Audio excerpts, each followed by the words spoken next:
Ladies and gentlemen, welcome to the grand final of the Pro Division in the GeForce SC2 Pro-Am. I'm Husky. And I am Day9, and we have MMA rematching IM's MVP in the final, with MMA spawning in the bottom left as the red Terran, and MVP spawning in the bottom right as the blue Terran. Yeah, and we've seen these players play against each other time and time again. But really quickly, while this game is getting started, Sean, why don't you explain really quick, because this is the final match. The rules are just a slight bit different. So why don't you explain those to us really quick? In every round, it's been a best of 5 between pros, and it's a double elimination bracket. However, MMA, the red Terran, has yet to be eliminated by anyone. He came from the winner's side. So what that means is that MMA needs to win 1 best of 5, whereas MVP must win 2 best of 5s.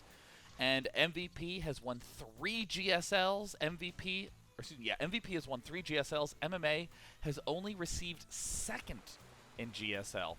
And in the last time they encountered, which was in this tournament, MMA narrowly took down MVP 3-2. Oh yeah, that was so narrow. We kind of mentioned this in the previous games that we were casting, but it was a 3-2, which if there's a narrow way to kill someone, that is as narrow as it gets. And so this is one of those matchups where you're like, oh, this player's a favorite, wouldn't be surprised if they win or something like that. But in this series, I don't even know what to expect whatsoever. These players have played against each other time and time again. It's kind of reminding me of like Boxer versus Yellow or something, just players who have ran into each other so much. And the reason that happens is because they are both extremely powerful Terran players, which means that they work their way through a tournament enough to keep running into each other. And, you know, I really cannot emphasize enough how impressive a comeback that was by MMA. He lost the first 2 games and then won the next 3 against MVP, arguably the best player in the world.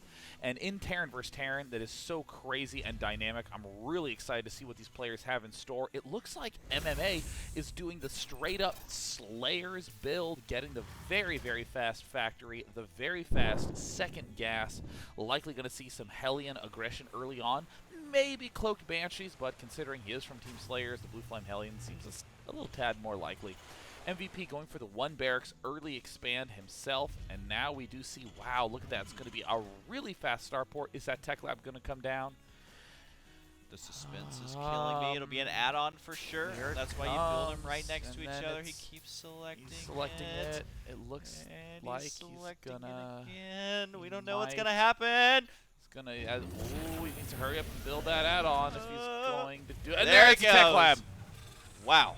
Goodness. The most exciting thing to happen so far in this series was the build-up to when that Tech Lab got produced. Now we do see the factory going down for MVP right now. Of course, this is heavily delayed because his expansion, boom, it's right there. It's up. It's done. The SCVs are now mining, and yeah, MVP playing a pretty macro style here, but I wouldn't be surprised to see macro games out of these players quite a bit throughout this series. God, that is a ridiculously fast cloak. Yeah. And don't forget about Gonzi from MLG, who inadvertently lifted his Tech Lab when cloak was at 99%. God, yeah. And that stung to watch happen. But either way, in this position, if you are doing the early expand like MVP is doing, you must get this very fast starport. You must get a Viking, period. If you do anything else, you are running the risk of an almost immediate easy loss to exactly this build. And amazingly, it looks like a Tech Lab plopping down here for MMA. That actually shocks me. In a reactor, wow, MMA is going to be doing an extremely aggressive build. He might just swap the add-ons for no reason, but I would imagine that he's going to begin going tank Marine Banshee and actually just push up from this high ground. Oh man, this is very, very interesting out of him. I'm liking how this is developing, as it's kind of the classic macro versus micro. Which one's going to pay off here? Now, it's got to be up to MVP to at least prevent his main from going down to Banshee and Harass. I feel like he can afford to lift off this expansion just because he's going to have so many more workers anyway. So here comes the Banshee Harass right now, completely revealing, hey, there is the threat of Cloak fairly soon. Is he going to use that Cloak quite yet, or is he going to save it until the very last second? Needs to be careful of that. Viking decides to go straight for the Cloak to try and whittle down the amount of Marines, and did they get the Banshee? No, she is going to narrowly escape with 8 HP, and then continue harassing the Mineral Line once again. Continuing to kite along. He's keeping a steady eye on that energy count. He could actually probably just chill and be still. but you gotta be really careful. Do not want to end up losing anything to a scan. And look at the units lost tab, just a tremendous amount lost. And he will be pulling back and going right back for another kill. At the natural expansion, we see a second cloak Banshee has arrived. Try to do as much damage as he can. The Banshee knows he's dead in the water. Try to get as many kills as he can before finally biting the dust. He will be able to get a few more. Wow, nice. Was able to snipe that Banshee, and that last Marine did go down. So we do see a 35 supply to 49. Following it up with, again, massive aggression, lots of units being produced here. We don't see, I believe, a command center out of MMA quite yet, so he just has to be careful that the doubled SCV and mule production from his opponent doesn't allow him to quickly get back on an even footing. So here comes out the two Hellions moving through the center of the map, and they are not going to be too happy to see this whole army right here, and MMA almost manages to get another big kill. But MVP now is just in total turmoil state right now. He wants to try to get, wow, a lot of extra use out of that one Banshee. That is quite incredible. Yeah, will he be able to get a depot here? That would be another nice victory run. The positioning of that depot is just kind of asking to get killed by a Banshee, and indeed it did. So I don't think that's going to be a huge surprise to MVP, but MMA continuing to be aggressive here has finally begun making his command center and does have a nice supply lead. It does look like maybe he's going to be aggressive here. His siege mode is nearly done, and if he can get position over this natural, again, it's just so powerful to have siege tanks in this location. Gosh, these siege tanks are going to be able to do a lot of damage. This is going to be an advantage straight up for MMA going into this engagement. He does need to keep the Banshees alive, though, and barely manages to do so. The Marines are going to need to leave. These Banshees are going to have a little bit of repair reinforcement. There it is, MMA not missing a beat. I do not know how MVP will be able to hold this one off, Husky. Yeah, he's buying as much time as he can, but he's got to try and break it right here. He's going for it right away, does not have his siege mode in position. That army gets completely crushed by MMA's superior positioning. Oh, and he doesn't get the last tank, and we see that the Vikings even unable to pick off the Banshee. MVP down to 39 food. Yeah, that's one of those situations where it's like a Zerg running in 50 Banelings to try and hit some Marines where there's just too many tanks, and one player takes no damage while the other player loses. And look at the units killed tab. Look at the units lost tab. That was almost a flawless victory, but it does look like he's just going to move in here, and I feel like MVP does not have that much more defense. He just now started his siege mode, which is just, there's just no way to defend against these tanks right now. I mean, in any second, I guarantee that MVP will be having to leave this game. It looks like, wow, getting a little bit of a lucky break there, picking off the Banshee. You can get the other Banshee that would delay the push a little bit, would not necessarily stop it. It's just tanks and Vikings being produced right now for MVP. Still not even quite getting that repair out that he needs. There's that Banshee swinging in, trying to pick off any Marine that he can. And that Banshee control from MMA is impeccable. And there's the scan, and see you later, Banshee. Finally getting maybe a little bit of a breathing room, but expand up for MMA. Yeah, and I mean, the supply lead is way ahead for MVP. MMA still has his hard contained setup with all of these units. Looks like another Banshee may fall. Wow. But, I mean, at this point, if he just sticks with green to siege tank, what are you doing, Marines? Well, that may have broken the contain by sending those units in there. He may realize, okay, I lost a couple too many units. Gonna have to go ahead and back up at least a little bit. This is a really tense moment. I love this little pullback by MMA, getting in a little bit of a better position. Containing here versus containing here does the exact same thing, keeps your opponent pinned and prevents an expansion, but this is a little bit easier to reinforce and defend. Good decision making by MMA. It looks like MVP's going to try to sneak forward and maybe pick off these tanks on the backside. Oh no, the vision isn't far enough for MMA. He's going to lose a tank almost immediately, and there's the scan. One shot gets off, but it looks like in terms of his tank positioning battle, MMA is it's still a pretty even exchange there. Yeah, the SCV is able to keep that one tank alive just long enough for the reinforcing Marines to arrive, and he may be backing up here. I think this is really, really smart because he knows he already has an economic advantage. He can either expand again, or even if he doesn't, he's still going to be ahead until his opponent gets his own third, so it's really not going to be too big of a worry for him. And look at that, that command center is very vulnerable to a snipe once those siege tanks run in there. So MVP, he's going to have one tough road to winning game number one. I mean, just look at the supplies, 59 to 99, and in a mirror matchup like this, in these situations, that is just tough. Sean, can we look at the units tab really quick? I'm just curious. The workers, 33 to 48, to 33. and there is that hidden expo. Now this is a very, very unusual play. This is perhaps one of the most uncommon plays that you will see in your life. The sudden hidden expansion by the player who is way the hell in the lead. And I don't dislike this for once. I almost always hate hidden expansions. I mean, if you're way behind, I don't mind it, because if you're way behind and you have to take a big risk to get ahead, hiding an expansion might be the key to doing so. But in this circumstance, this is literally so unbelievably unlikely to be scouted. This is less a tee-hee-hee, I'm being all sneaky and hidden, and this is just a calculated play where I can say confidently, MVP will not scout this 99.9% of the time. Yeah, because of course it's a big map, but also any sort of drop play has no reason to go on that side of the map at all. Especially at this early stage. Yeah, absolutely. And right now, still a huge supply lead for MMA. Gotta try and harass with his Banshee. Looks like the turret has been set up. Although he could try and go for the siege tanks. Is there going to be a scan used? He may not want to waste the energy, but he may end up losing a tank. Does get one. Which, I mean, every time he does this, it's just him lunging further and further ahead while his opponent is running in slow motion. And I think he's going to be able to save this Banshee for now. Upgrading that into an Orbital, which is just going to be huge. And I just can't say how far ahead MMA is here. Yeah, I mean, just coming to any tab you want. Army supply tab, very, very red. Units lost tab, very blue. But Sean, what about the APM tab?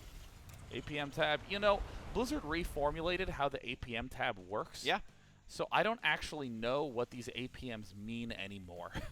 Yeah, it's true. I mean, you would expect much higher APMs on the previous one. It just kind of, I believe, lowered it overall.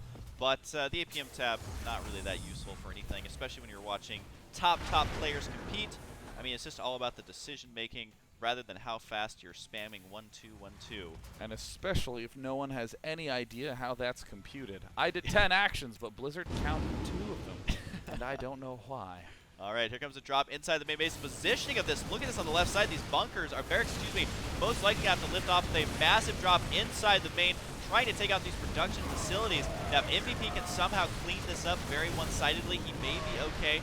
But at this point, I just don't know if that's going to be an option. As, no, he's going to do pretty neat there. Can he get the medevacs full of units? Not quite. And it looks like MVP gets scanned. He's in a good defensive position, but this is such a smart attack, pulling all the way down here, and the expand along the left side and the expand up on the north, easily blocked. Yeah, the hidden expo doing just fine as well. And this is so frustrating for MVP. I mean, he already knows he's behind, but just how MMA is playing is a very frustrating style where he has the full map control. He's attacking the left side of the base. He can put pressure on the front side of the base. And MVP is going to have impeccable defense. It's not only going to come down to micro during these battles. Can he get a couple of the tanks here? Looks like he's landing to try and do just that, but look at MMA's response. Able to evacuate out of there without losing any tanks. And MVP is just going to allow him to move out onto the map for the first time in a while. It's got to be really tough because that third base is starting to really kick in for MMA. Yeah, third and fourth. Hell, Yeah. I mean, MMA is just pulling so far ahead. He really needs to get those upgrades to make sure he maintains that stranglehold on the late game. We see that it looks like MVP. There's the 2 upgrades coming up. MVP slowly starting to inch his way forward. Oh! A little bit dangerous. MVP knows that he's just trying to defend, delay, and try to wait till he is close to max for an opportunity. He might try to do some drops coming up. But MMA, ooh, there's the Banshee from MVP. Somehow was all the way up in the far left corner. Now coming all the way back down home. Yeah, it does have 9 kills on this Banshee. He may try and find that sweet spot away from the missile turret once again. And at this point, it's like, does he even want to focus on microing a Banshee versus 3 Marines? That's why he's not able to do much damage there. Nice little arc of Marines here, killing out these rocks. So he finally has his third base up and running, but his main base is going to be mined out any moment, so I don't even know if you can really consider it a third base, as it is not mining. He's still about 20 supply behind, but you mentioned trying to get maxed out. He may be able to move out here once he gets around the 180 supply. And look at that sensor tower, very nicely placed. So again, it's just still looking good for MMA. Does look like MMA needs to be a little bit careful getting into this engagement. but he should be okay almost no matter what. He's sprinting forward, trying to pick off those Vikings. The Vikings are the big key to preventing those medevacs from healing the units, as well as force MMA to be more passive. And look at this MMA. No matter where you go as MVP, there's just so many vulnerabilities. MMA with one well-planted scan finds another hole to exploit by this one expansion. We see the tanks now moving up, but MMA's starting to siege up. MVP also trying to encroach forward, but it looks like MMA still with the advantage. Yeah, and especially if he gets this gas right here, that's going to be huge. It does indeed go down. In a situation like this, MVP needs all the money he can get, so he really can't afford to be losing any sort of income like that. But I gotta hand to MVP, he's trying to play this out the smart way, which is slowly get map control, and moving those siege tanks down allowed him to guard his third, but actually left his natural a little bit vulnerable. We actually see SCVs getting taken out, and that does mean, you know, less and less income for him. So at this point, he just needs to hang on as long as he possibly can, just slowly march towards that 200 supply mark. And there's the 2-2 upgrades about to get finished for MMA, and they're done now. And it's so incredible to me that MVP is still just hanging on in this. MMA, if you'll recall, did this crazy aggressive push at the start that gave him that huge advantage. And now it looks like there's that huge line of tanks sieging up in mid, but MVP continues to win these small engagements, doing that great Banshee control. Such a dangerous back and forth, especially with siege tanks in play. All the Marines get baited by that Banshee. That Banshee really has more kills than you would think, as it was able to kill those off, which has evened up the supplies a little bit. Now you got to remember that MMA has had an income advantage for a while. That's why, even though supplies may be a little bit misleading, he has 2,000 resources in the bank. That is a very important thing to note, as well, of course, as those upgrades always play a huge role in these battles. Looks like he's going to try and break it right here. Catches him out of position, and it looks like MVP tried to retreat, a little bit of hesitation, and MMA is just going to plow through this. The tanks may give him a little bit of difficulty, but you got to remember, he has money to replenish this, while MVP does not. Yeah, I mean, and this attack can easily begin countering up on the right side, but MVP seems to have a good sense of how many units he has versus his opponent and goes for it, but he may have misjudged slightly. He's losing a lot more Marines than he really may have wanted to, and now we see that what was once a about 10 to 15 supply difference is now at a 30 supply difference. We're seeing MMA just churn units out of these barracks.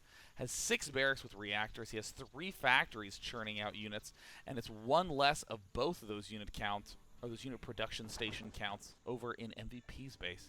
And during those battles, he doesn't really need to be as cost-effective as MVP, not only because of the supply lead, but he also has an upgrade lead as well. So it's pretty easy for him to win those engagements with just sheer amounts of numbers, rather than relying on any kind of fancy micro or any cutesy play. He's just sticking to complete standard, complete powerhouse. And you can see, he's already at 182 supply, working on securing, I believe, a 4th and a 5th. He's got command centers going down everywhere. He still has the center map control. The only thing he has to be careful of is running his units directly into an army. But the production, you can see, is just higher. 10 Marines at a time, medevac siege tanks, and is also working on 33. Now it looks like we're seeing all the tanks begin to try to swing along the right side. MMA is trying to be very counterattack heavy. He's not as worried about defending because that is what MVP has to do. That is how MVP is positioned. We're seeing some small engagements, but better upgrades for MMA doing such wonders in these stages. There's the siege up. This will be canceled. Gets the 300 back. We're seeing MMA just continue to extend his lead by expanding all over the map.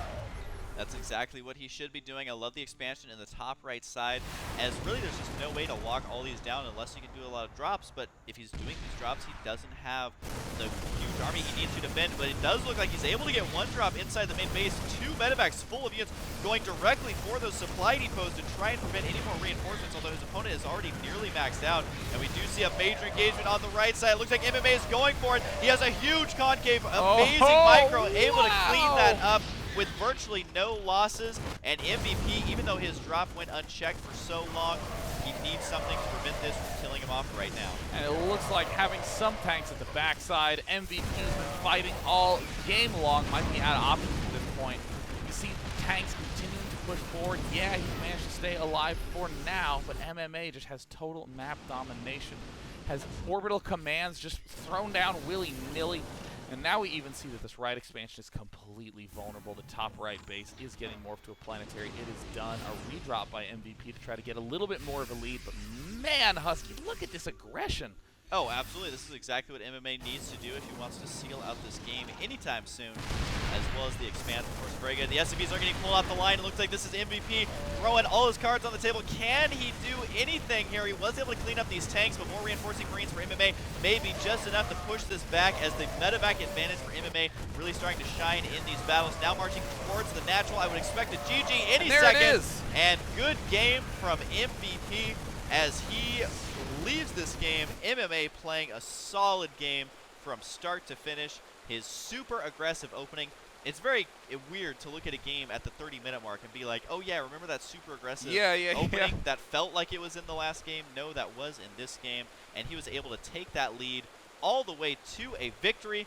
So MMA, who I would say is slightly less advantaged in this series just based on MVP's record in the past, but is able to go up 1-0 here. So we are going to see if he's able to defeat MVP once again. I mean, that was... MVP is hard to kill, man. Yeah. That guy just does not die. Yep, he is like that fly man who you always swat, you clap him in your hands, and yet he still is back buzzing in your face. It's like every Dragon Ball Z villain ever. It takes like 100 episodes to take him down. No, that's just the training to take him down, and then the battle itself is another 58 episodes. And then you have 14 seasons trying to kill that one boss. And we saw MVP in the previous games. You're right, he doesn't die. He stays around forever. He's one of those guys, you kill all of his buildings and he's still somehow in the game. So props to MMA. He has taken 1 win off MVP. He needs to get 2 more to take this best of 5 and the series. MVP needs to take 3 wins to take this best of 5, and then the series will reset. Yeah. MVP from the lower bracket needs to win 2 best of 5s. Let's find out what's going to happen in game number 2.